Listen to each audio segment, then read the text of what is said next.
Welcome to Toffee TV. It is the tactics show for Everton 2, West Ham 0. Yeah. It's a game we can talk about where we won. We did win. Joined by Andy on this beautiful day. A rare weekend when Everton exciting. win and Liverpool didn't. It's exciting though to be able to talk about some, we'll say innovation, but something about the difference. It's not the same tactics, didn't play the same way, so it's great. It's something to sink our teeth into, isn't it? Marco, all is forgiven, and Never. you want him another 10-year new deal for him now? Well, if he continues to make smart decisions, we'll talk. Yeah, I mean, listen, we said it last week. If he's not the right man on Friday, he's not the right man on Sunday, regardless of the result. But Everton quite clearly think he is the right man. The players seem to back him. Maybe that was helped by the team selections. That's well, hang on. Let's before we get into it, the game was played and won, what I saw on Saturday was an Everton team playing for the manager without a shadow of a doubt, playing for themselves as well, of course. And I saw the fans backing the team. I didn't hear any discerning voices. No. I didn't hear anyone. Actually, I think the team actually excited the fans. Exactly. The game. So I didn't see many go, oh, look how we selected. I mean, I'll be honest. The 4-2-3-1 was. We had a look and went, Walcott. Yeah, same. Everyone did. However, who knew that he got his powers back from the Monstars? A bit weird, but yeah. Maybe. Do you reckon? When that ball hit him in the head, do you think honestly, he remembered that he should be? It was like Tonka, he was dangerous. Tonka out of Mike Bassett. It's in the back pocket, son. It's in the back pocket. And he found it. He might have gone. Yeah. It's still there, but I think it's helped them. And obviously, Walcott was one of the players who had a really good game. There was changes. You mentioned it there. This is how the two teams lined up at the weekend. The vaunted 4-2-3-1. You know what? Fluid though. It was a very fluid. But to be fair, we did say this last week. Is that it isn't all about the formation. We all talk about the formation and say 4-2-3-1. I hate it and whatever. But if you've got players who can actually run, then it doesn't really matter, does it? It's not outdated as long as you don't be so rigid with it, which we weren't. So that was the major plus. Did you see Stevie played as we expected? Yeah. Gomez back fit, big plus. Tom Davis was a big surprise, so was Alex Iwobi in the 10 position, and Theo Walcott, who that was, as you say, was the only one where we thought, Theo, but hey, he was excellent, wasn't he? Yeah, he put a shift in, yeah. Do you think, because I thought, these are sofa scores, I think. Yes, Tom Davis is ridiculous. I wouldn't ignore scores, because it's weighted heavily on your scoring goals or assist, and obviously when Gylfi probably got 8 when he came on, he was on for 3 minutes. Yeah. But that's what it is. But did you think, because I thought Tom Davis was excellent he was in the conversation for man of the match. Did you think it's helped him playing those games for England in that position, so that he's up to speed almost with playing games? Off the back of the games, because he's had 2 games, so he's back. He probably got his match fitness back in a sense. So got his feel back for the game. Yeah, that is a major plus. Because if he wait another 3 or 4 weeks and he never played again, then you never know what you're going to get. Because then, I suppose you'd expect him to play well, and then if he didn't, the fact certain fans would be on his back, and it's more to do with the fact that he's coming from the cold, whereas he's coming in fresh off a couple of games, then makes all the difference. I think they all played, most of the team except Walcott played an international break, didn't he? So I think that what I would say is, Bernard didn't I? Although he played the bounce game against Wigan, didn't he, the week before? I think that the thing what I found, obviously changes were forced upon him, no shame as Coleman because of suspension. Obviously Schneiderlin must have been injured, must have got an injury. That's what he said on Twitter, They did say, he must have got an injury. Small injury. Right, okay. Obviously we knew Delph wasn't going to recover. So the big decision for him really was leaving Gylfi Sigurdsson out, which I think we all agreed, it was needed. I don't think, I might be outdated in this way of thinking about things, but I just believe if you're not playing well, you shouldn't keep your place regardless of who you're at. Playing well, exactly. So I think the key thing for me there was putting Iwobi central, again, something we've all spoke about. And obviously the big decision of the day was to play Richarlison through the middle. This is something me and you spoke about, getting him closer to the goal. But what he did well, and we'll talk about this probably more in the final word as well, but what he did well was he led the line for us. He was a nuisance. He put himself on Diop, who, West Ham, their 2 centre-backs have won a competition, I think, to play football, because the pair of them are just bang average. Certain games look well beaters and others, they don't look like they can play. Well, they probably look well beaters when people don't test themselves against them. Where Richarlison, the one thing he likes to do is he's a pest, and he likes to get in about you, he likes to knock you about a little bit, run you. He's decent in the air. And I thought he set the tempo for the team. The key with Richarlison as well, which is not what you get from Dom. And you probably would have got it from Moise Kean, but maybe Moise Kean's not as comfortable with the league yet. Pins those centre-backs high. he's sitting on the shoulder. They can't push up the field, so we don't narrow the pitch. We give loads of space to Davis, Gomez, and Iwobi because he played so high. And that's the good thing about playing with Richarlison is he's not going to stand in midfield and try and come back for the ball. He wants to go near the goal, and that was the key, really. I mean, obviously the line. Obviously. Sorry, I was just going to say West Ham was, as we predicted, 4-1, 4-1. Yeah. These two sometimes dropped in next to the invisible Declan Rice. Fornal's terrible game. Philippe Anderson looked like a play, but I'm surprised at that because he wasn't even in the game. But, no. But yeah, West Ham. We'll talk about it more, but we just got between the lines. Really, they didn't have any answer for our midfield players at all, and that's where the key. Movement was key, wasn't it? Yeah. Let's be honest, the movement was key. We'll talk about the attempts. Everton obviously had 19 with 10 on target. We had. That was the big thing for me, having those 10 attempts on target, proper chances, and proper chances, 7 or 8 like proper, you said. like real chances, like Tom Davis, which I still can't believe he missed. Iwobi, where he went through, unfortunately missed. Ritchie's although with that doesn't count, does the one that hit the post is off target. Shot, yeah, but he hit the target to us anyway. But yeah, them 3 were good chances. Walcott at the bar, of course, had the goal disallowed for. We'll get to that. Well, yeah, Mina had 2 goals disallowed, didn't he? The one in the first half as well, but. Obviously, the contentious one was in the second half. So we did really well, and then you look. This was a key thing for me because the percentage-wise in the game, 51-49, Everton give a little bit of, which is again something we spoke about last year. The percentages were quite close in games. We weren't trying to dominate the ball, were we?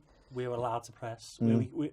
It's not going to work against your Burnleys because they're just not going to have the ball. Of course, but there's different ways to play against them. But against your mid-table teams, they'll want the ball, and you can expose that. So you look at, we obviously usually have the 500 death passes. And I looked last year, and a lot of the times when we won games under Marcus Silva, and he is known as a counter-attacking manager, we didn't have 500 passes. And the difference between this game is, when the ball came to Tom Davis and Andre Gomez, they put it forward straight away. Whereas usually with Delphin, when Delphin Schneider played, and because we're playing certain opponents, it's let's keep control, let's try and let's move it around the pitch. And it's better just put the front on the front foot. You're facing less defenders, and that's what we did. A big thing for me was the through balls. Yeah. So many times we've sat here this season and there's been no through balls, and you're like, I will be. This is why I think Moise Keane hasn't done as well as he could have done because he had nothing to run on. You would love them to pass from here. Most definitely. 25 crosses still, but that was fine because some of them were from the right areas. Yeah, they were. And we had, and when you've got Bernard and Dean in the team, you expect that. And we also had it mixed up the other side with Sidibe, didn't we? So I don't mind there being lots of crosses in. It's where it's from. It's exactly. You're just deep crossing it because you've got nothing on. Yeah. That's not going to work because the defenders can set themselves. If you're working it and exposing space behind the defence, or you're pulling people out of position and then you're crossing it, that's great. But the perfect situation for that, or the perfect example of that rather, was the one in the second half, the 1-2 between Walcott and Iwobi, it might have been. And it's the op, it's the go. I mean, how that stays out is incredible. But that's a cross. But Walcott put it in the right area, fizzing it across, and they have to deal with it, don't they? And they got lucky. So I thought there was that change obviously as well. So you can see how direct in the sense we were. In the sense we didn't really pass it. We weren't trying to keep possession. We were just trying to get it on the front foot and drag it upfield, which is what Everton need to do because we're not a side who are going to be able to control teams because we're not really built for that. We're built for pace and space. That's what we're supposed to do. Pace and space. Yeah, that's what we need to do. A little strap line for the team. Obviously, this is always a key one that I look at, which is the average player positions. This is Everton, and obviously the highest way. Exactly, and that is it. This is what I was going to say. Richarlison furthest forward again, and your 10 is directly behind. And he's ready to go. But look at Walcott. Look how high Walcott is, and Bernard. So what we were doing was we were almost at times what me, you, and Ped have been called now for on podcast and everything else. Players are 3. Players are real 3, and these 3 interchange brilliantly. You see it for the goal, you do. And we'll look at the slide in a minute for the goal. But you see it for the goal is that Walcott picks it up, and our most central players is Bernard coming in from the other side. How high Luca Dean is once again, and we've got Sidibe here as well, and Tom and obviously Andre Gomez there as well. But that, to me, the Richarlison one's key for me because too often when Dom plays, them two are reversed. Dom's is deep, Sigurdsson's further forward. So I think it's always an interesting one when you're looking at where those players play out. And a lot of it played in their half, which was key, running between the lines. And they didn't cope with that very well at all, in my opinion. They didn't cope with it whatsoever. This is West Ham's I mean, you can see how further back they are. Haller's basically playing in that. You may as well shave Declan Rice out because he wasn't even in the game. Do you know what I mean? No. Well, him and Noble just chased him. I'll be honest. I think Mark Noble was more interested in the Brexit vote at the Commons. He kept going. What's Johnson do? You could see that from day one. If from minute one, Rice looked lost again, schooled once again by Andre Gomez, and Philip Anderson. I think Silva was coaching Masuaku more than Pellegrini was. Yeah. Pellegrini, again, I've said it many times, he needs to be electrocuted, doesn't he, before the game starts.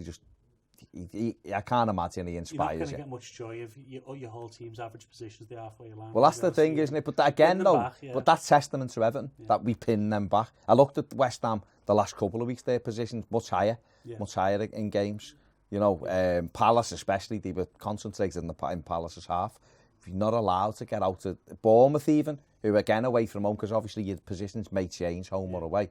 Bournemouth, they were in Bournemouth's half. Again, just testament to how good a job Everton did on at the weekend with that.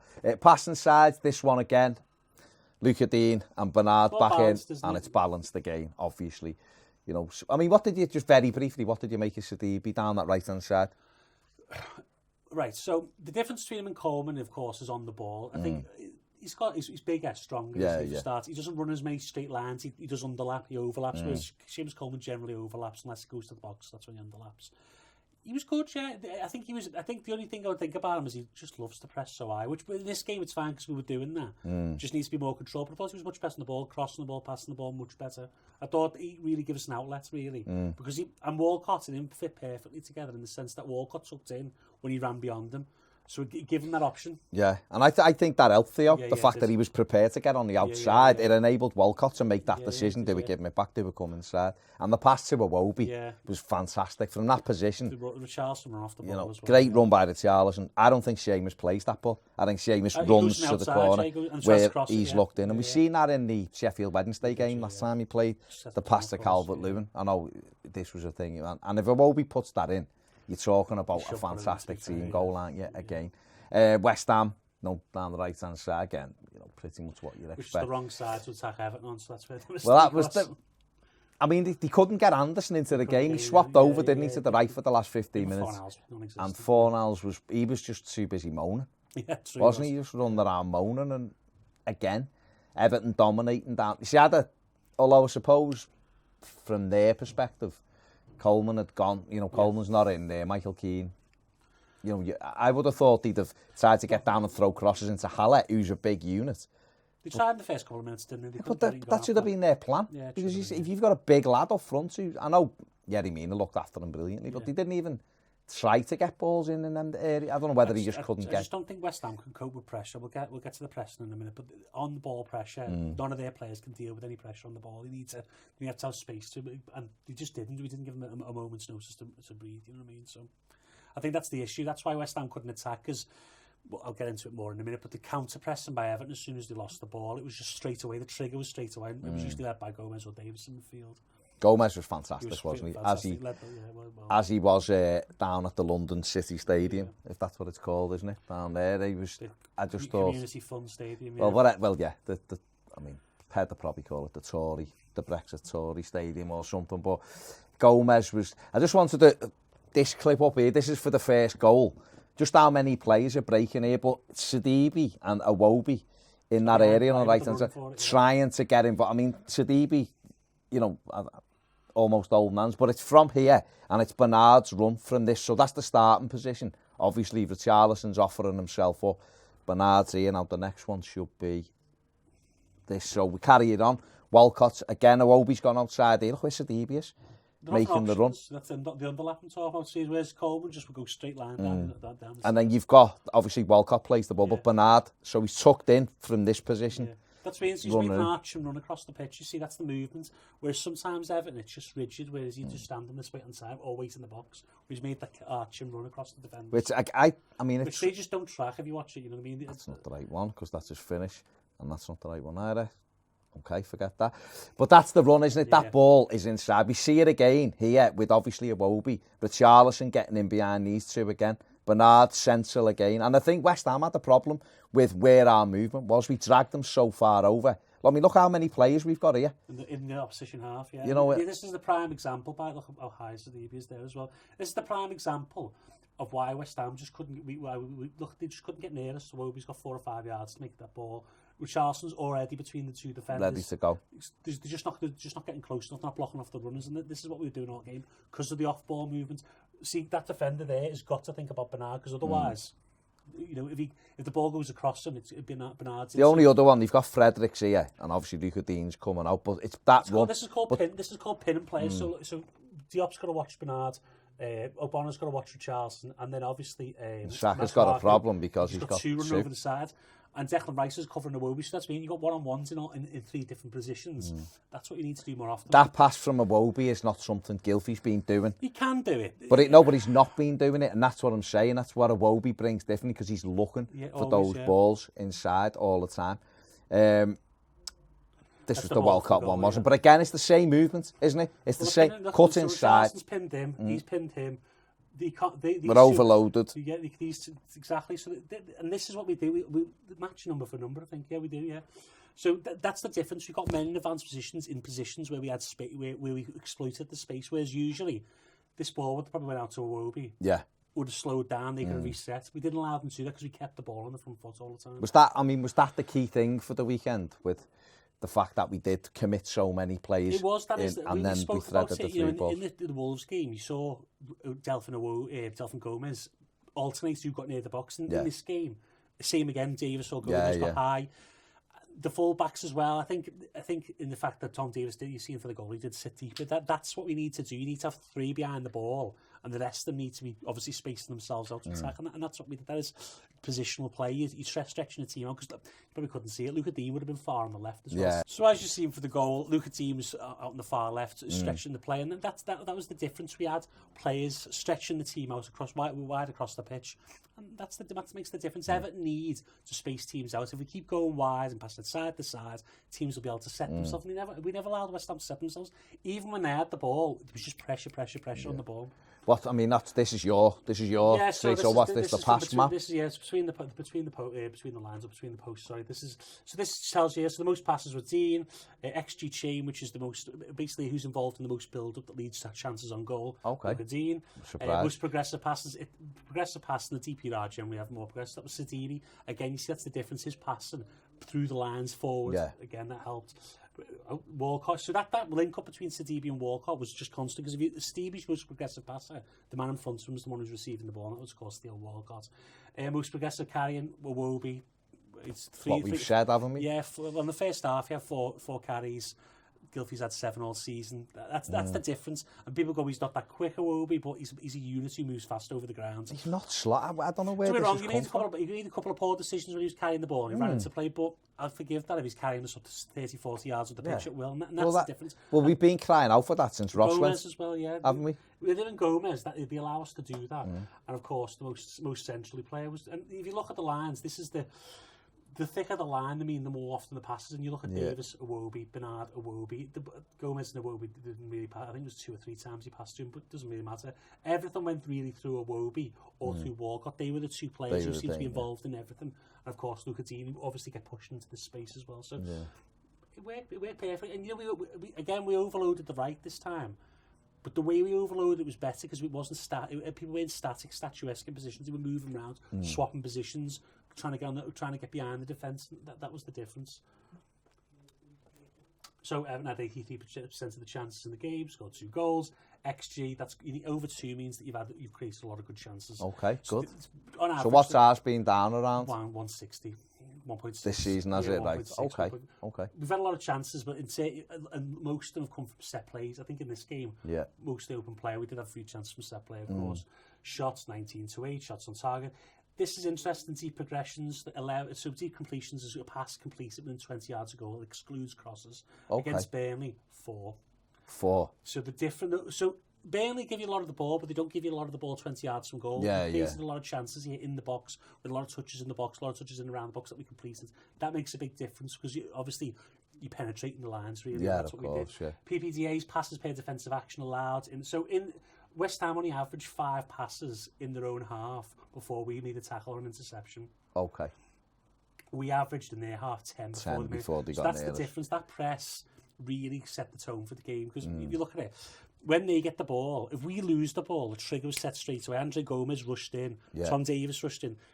You've got to be careful of that against certainty, because if they break the press, you leave the trouble. But we kept winning the ball back consistently high up the pitch. Bernard, Iwobi, they all put a shift in. Charleston, of course, and Walcott. We kept putting them under pressure. They made bad decisions, cleared the ball away. It was very easy for Michael Keane and Yerry Mina on the day, apart from towards the end of the second half. And X points, obviously, we deserved all 3 points, because 2.62 is basically 3 points. It's basically 3 points. But I think the pressing is really the key, because last season we saw at Upton Park, from the very first second of the game, we pressed them and made them make mistakes, and we did it again on Saturday. And I think that's away against certain teams, you have to be more measured against others. But we need Marco Silva's best teams press. I'd say hard. They press continuously throughout the game. Yeah. It won't work against your Burnleys the way, but that's a different type of tactic. But against mid-table teams and top teams, we need to press smart. And I think if we press like that, maybe not as gung-ho in the midfield. And of course, Djibril Sidibe loves to press high up the field. I don't know why, but then that's what's going to help us win the ball back, and that's what's going to get us the ball back quicker instead of just sitting in our own half. I think we haven't pressed enough this season. We're still one of the better pressers in the league, but on Saturday there was a little difference in tempo and aggression, and they rushed the ball carrier, they rushed the person on the ball, and it forced them to mistakes. We won the ball back a lot higher up the field. Well, Andre Gomez had 15 ball recoveries, which is a hell of a lot. It's like Garner used to average about 9 or 10, so Gomez had 15 on Saturday. He's been best defensive this year, and I think he's been asked to do a different sort of role. But the great thing about Andre Gomez is, West Ham did press a bit, he just breaks the press, because he can create an angle for a pass. He knows he's got the technique. He's strong as well. Yeah, exactly. So strong on the ball. Exactly. And then Tom Davies, I thought Tom Davies was really important the way we played, because as soon as the ball touched his foot, it was out of his feet forward. It was gone. There was none of this like, I'll just knock it off. Just straight forward. It was progressive running again, and I think the midfield again. And I've said it a few times, it was key. We've been playing with a safe, slow midfield. It doesn't do us any favours at all. The quicker you get the ball, the more the tempo goes, the more you get people on the back foot. And panicking. Yeah, exactly, and out of position. Whereas if you start passing it around, they go, right, we can set ourselves now. Well, that's it. It's difficult if you're playing against a team who's set in position, and you're playing at walking pace as well. It's dead easy for them not to break their positions. Isn't it? And this is what drives me up the wall is, why has he waited this long? Well, listen, I'm not going to criticise him because he got it right on Saturday. But my point is this is and maybe the squad's a bit shallow in certain ways, because we haven't got a lot of, without Gabana in midfield, and we've got Davis and Gomez, but then you've got Delph and Schneiderlin. They're not really that athletic a player. So after the first 2 or 3, you're quite shallow in case there's injuries. And I think we do need to get more. There's a variation of that midfield though, where if Davis wasn't in it, or if Iwobi wasn't in it, or whatever, Delph can go and sick. I think Delph can get about the pitch. I think Delph will get Schneiderlin, I think, without. And I don't want to. I don't want to be that fella that just picks on Schneiderlin, because I think he does a decent job at what he does, but it doesn't help us. But we've seen at the weekend some changes. It was dead positive. We've just gone through the numbers. The numbers are really impressive, and that backs up what the performance was. If you can get close to the same type of performance against Brighton, you're going to put yourself in a good position to win the game. Now, Brighton will be a different prospect, but still, same idea from foot. Yeah. Everton can't be this trying to control games anymore. No. Give them the ball back, win the ball back off them high. Why do you want to control games? Unless you're the top team. The problem with that is this is a Roberto Martinez thing, and this flows nice actually. If you look at Everton, we play like Martinez at times. We're trying to control the ball without any penetration. That's Martinez. And I think when you've got Gomez, you've got Schneiderlin, and you've got Sigurdsson, we play very Coleman, because they're Coleman signings, and they were being built for a team that was very physical, very methodical. Whereas I think Brands and Silva, if you look at the way they tried to change it, it's this summer especially, much more athletic players who can move. And I suppose Marcel will continue that. Maybe Marco will if he continues to get it right. And that's where we're going to go. Instead, look at the top teams; they've all got fast athletic players. Yeah. You can't carry players who can't move in the pitch or can't get the ball up the pitch quickly. And I think that's what Marco Silva needs to do: is forget what he's got. And at the end of the day, Schneiderlin, yes, he's an experienced player. I'd rather take the risk with Tom Davies and try and win games. That's just me. 100%. What a good place to finish there. So there you go. Great result at the weekend. There's the numbers behind the performance, like I said, it backs up what my eyes told me, which was it was an excellent performance from Everton and fully deserved to win the game and played out with all of the numbers there. So big thanks to Andy for that. Hope you enjoyed it. Let us know in the comments section below anything you'd like to add or whatever. Give us some comments there. And don't forget to watch The Final Word. And when we'll be digging into that and more. Much more emotional, man. Yeah, there you go. Thanks for watching. See you later.